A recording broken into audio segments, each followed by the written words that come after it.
I stood in the hotel lobby like a ghost haunting the truth. The marble floor beneath my heels gleamed under the chandeliers, but all I could feel was the weight of the wedding ring on my finger, heavy, symbolic, deliberate. He hadn't seen me yet, but he would. It started 2 weeks earlier. A business trip David hadn't mentioned until the night before. Odd. He was meticulous with our shared calendar, always over-communicating, always predictable.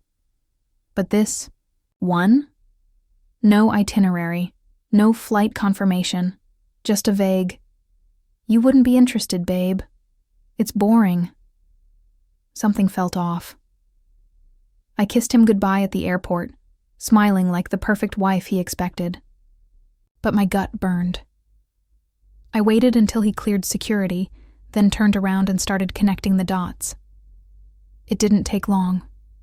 Receipts, a spa booking under his name, dinner reservations for 2, the name Carly on a confirmation email he left, open in his inbox, probably assuming I'd never look.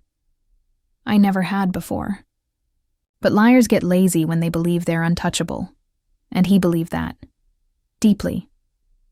David had always been smooth, generous, charismatic. The kind of man who could lie through a smile and make you thank him for it. We'd been married 8 years, built a life that looked perfect from the outside. Inside, I was starting to see the cracks.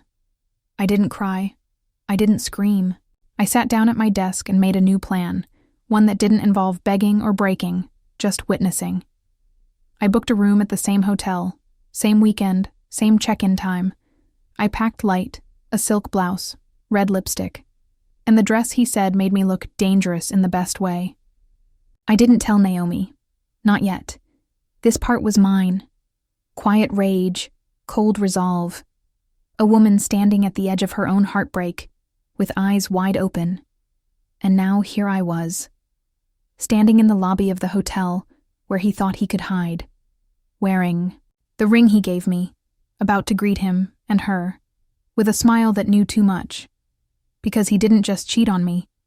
He planned a getaway, and forgot who he married. David wasn't my first love, but he was the one I thought I'd grow old with. We met at a charity gala. He was the keynote speaker, and I was running the silent auction.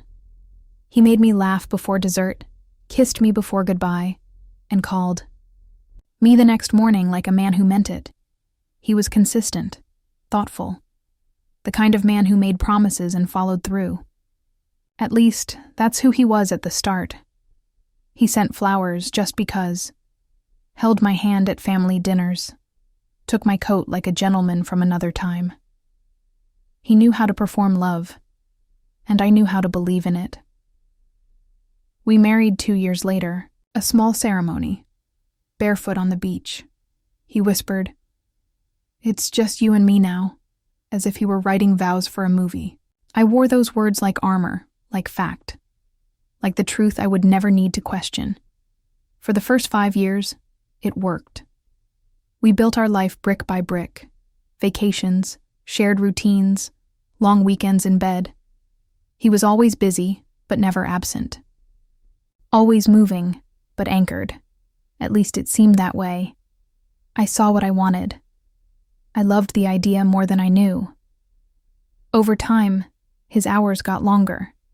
He traveled more, gave fewer details. When I asked, he'd say, "You know how it is.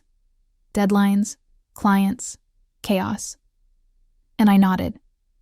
Because I did. Or because I wanted to.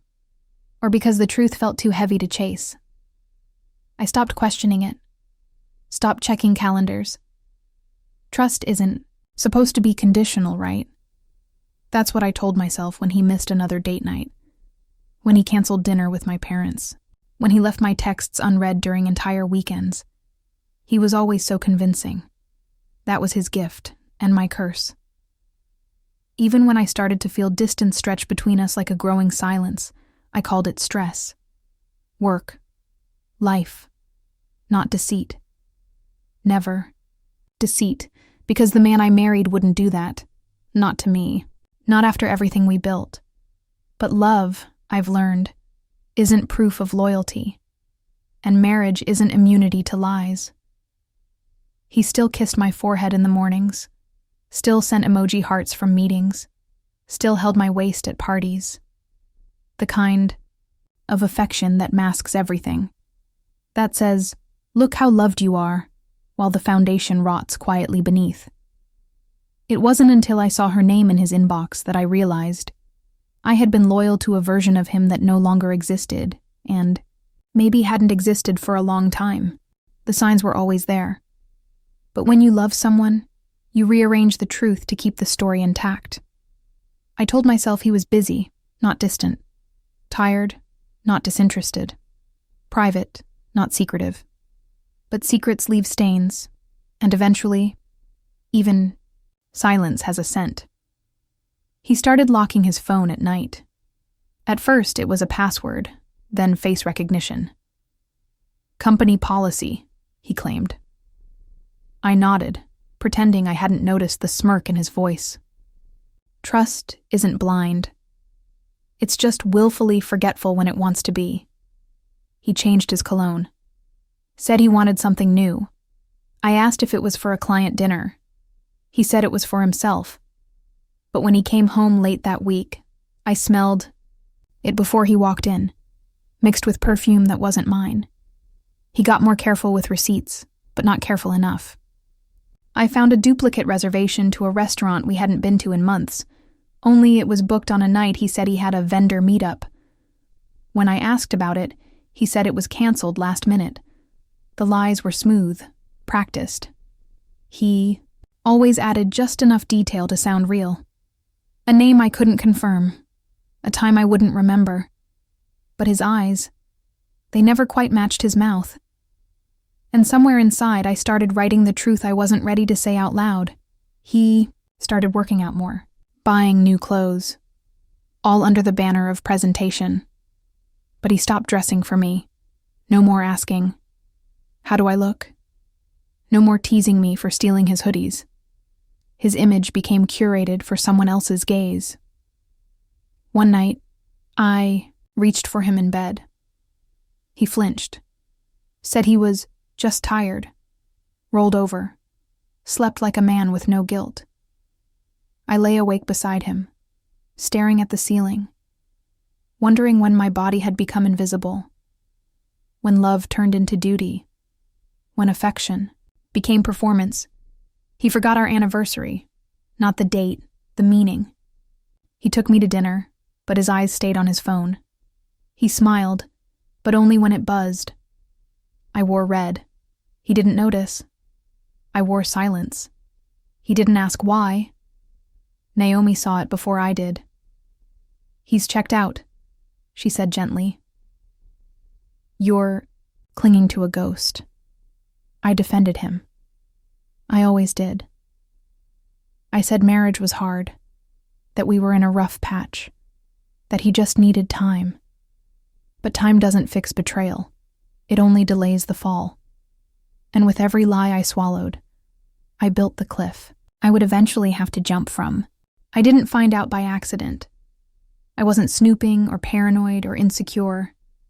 I was cleaning the office, wiping down David's desk when I noticed his email still open. A tab with a subject line that made my stomach flip. "It's all set.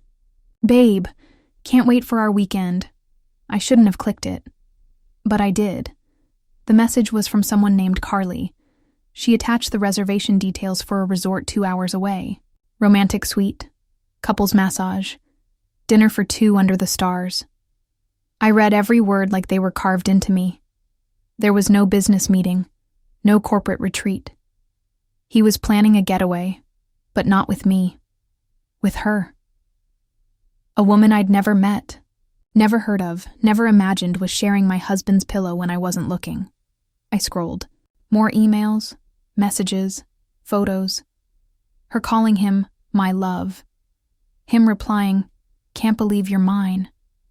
I felt numb, cold, like my body left before my mind caught up. This wasn't just a fling. This was a second life, a love story I had no role in. And the worst part? He had smiled at me that morning, kissed my cheek, said, "Don't wait up Friday night. I might be late." The cruelty wasn't just in the lie. It was in how easy it came to him. I stared at the screen for hours, reread every sentence, every emoji, every promise. He told her the things I used to dream of hearing. He told her she was his escape, his peace. He told her what I used to be, and still I didn't cry. I sat there, staring at the man I thought I knew, watching him collapse, pixel by pixel, into someone I didn't recognize. Then came the photo, the two of them, laughing in a mirror selfie, her in his shirt, my shirt, the one I bought him last Christmas, the one he said was his favorite, the one I folded with my own hands. That's when it shattered, not the screen. Me, because betrayal isn't just sex or lies, it's seeing your life recycled for someone else, and realizing you've been rehearsing for a part he never meant to cast you in. I didn't scream. I didn't confront him. I didn't even move. I sat in the dark of our office, hands trembling in my lap, staring at the inbox like it could explain something that would make it hurt less. It never did. Hours passed. The sun dipped behind the windows. Still, I sat there, barely breathing, mourning a marriage that died long before I found Carly's name. A marriage that had been buried under routine and gaslight smiles. When I finally stood, my legs felt foreign. I walked through the house like a stranger in a museum. Every photo on the wall mocked me. Every framed smile was a lie I helped paint. And in every room, his scent clung like guilt I didn't ask to carry. That night he came home late, like always, kissed my forehead, like always, asked, "How was your day?" And I said, "Fine," like always. But inside, I was watching him walk across a battlefield he didn't know he'd built. He didn't notice the change. Of course he didn't. I watched him undress, crawl into our bed, fall asleep within minutes. No guilt, no shift in rhythm, just comfort. Because for him, this was normal. 2 lives, 1 face, 0 conscience. I lay beside him, eyes wide open, heart hollow. My fingers brushed my wedding ring. Heavy. Mocking. I didn't take it off. Not yet. Not because I still believed, but because it would play its part in what came next. The next morning I made coffee, smiled when he grabbed his keys. "Good luck with the meeting," I said. He nodded, kissed me, and walked out the door thinking he was still the smartest man in the room. But I had already booked my own room, at the same hotel, under my maiden name, quiet, clean, surgical. I spent the next few days gathering strength. Naomi came over. I told her everything. She didn't say, "I told you so." She just held me like someone who knew what it meant to break and still rise. "I want to see it with my own eyes," I whispered. "Then we'll do it together," she said. Because this wasn't just revenge. This was reclamation.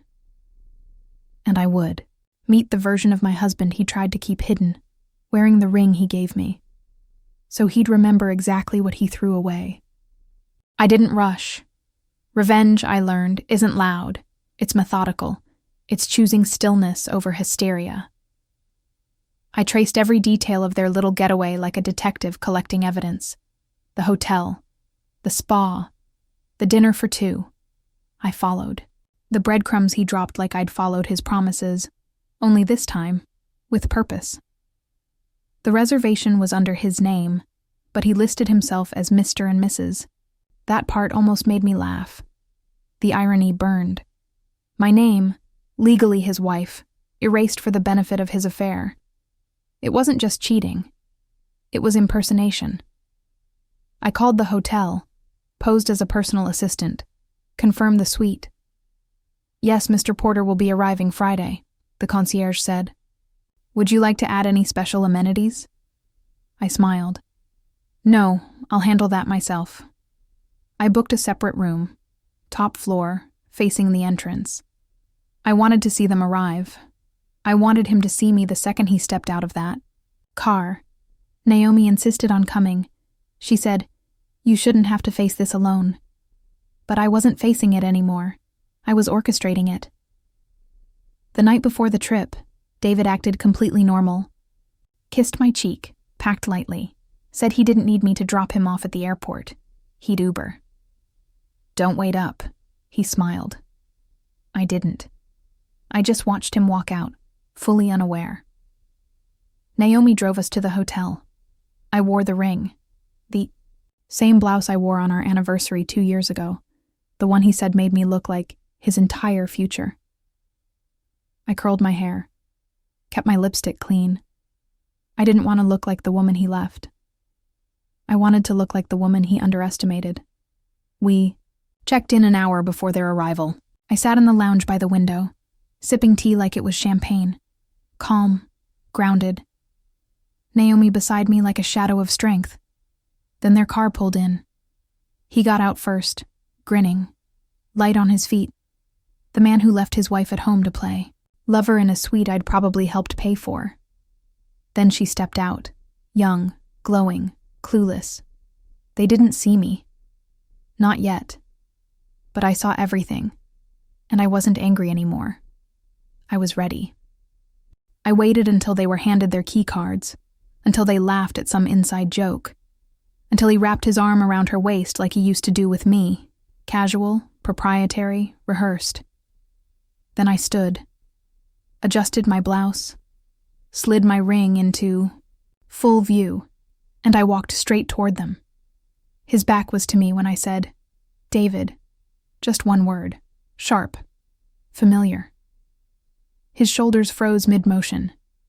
He turned slowly, and the look in his eyes when he saw me, shock, then panic, then a flicker of something close to terror, was worth every second of restraint. Carly blinked at me, confused. "I'm sorry, do we know you?" she asked, innocent, sweet. I turned to her and smiled gently. "I'm his wife." Then raising my hand. "We've been married for 8 years. Silence. He tried to speak. "This isn't..." I cut him off. "Don't. You don't get to rewrite it while..." I'm standing in the room.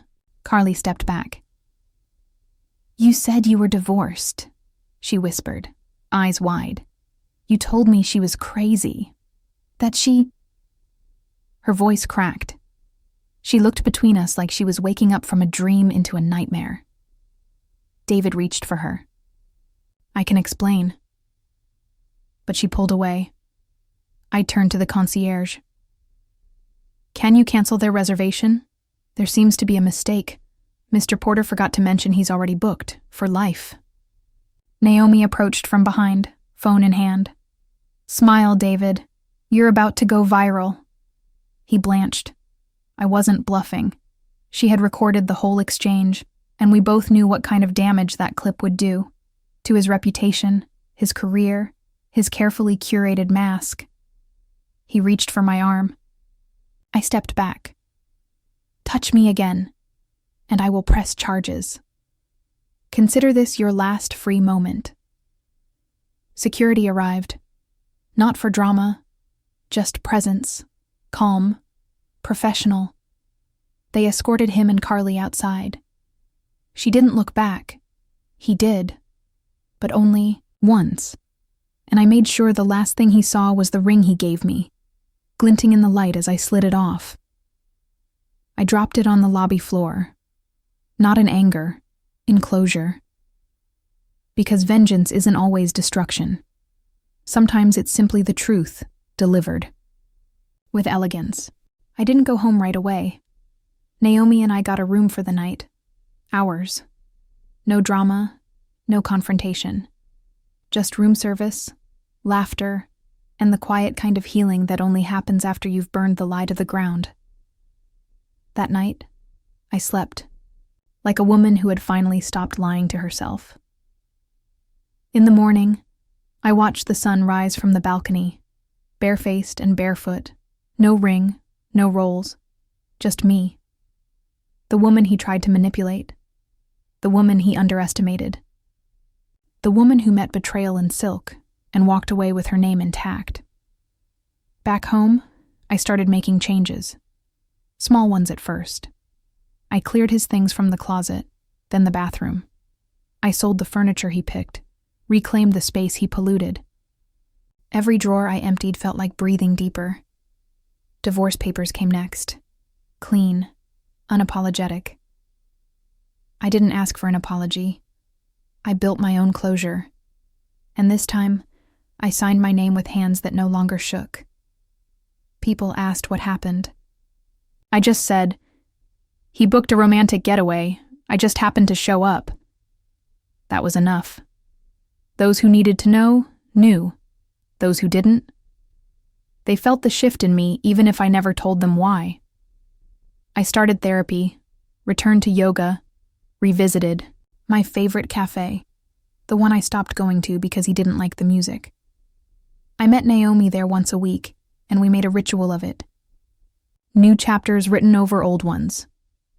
There were hard days, of course. Grief doesn't vanish, it transforms. But the pain became less about him, and more about who I let myself become in that marriage. Not bitter, just awake, aware, reclaiming. My reflection piece by piece. I found joy again, in small things, in big things, in my things. I looked in the mirror and whispered, "You're safe now. You did it." Because healing is earned, and I had paid the full price. Now, when I think of that hotel lobby, I don't see heartbreak. I see rebirth. Because yes, my husband made secret plans for their getaway, but I greeted them at the hotel, wearing my wedding ring for the last time, and walked away wearing something far more powerful. Myself.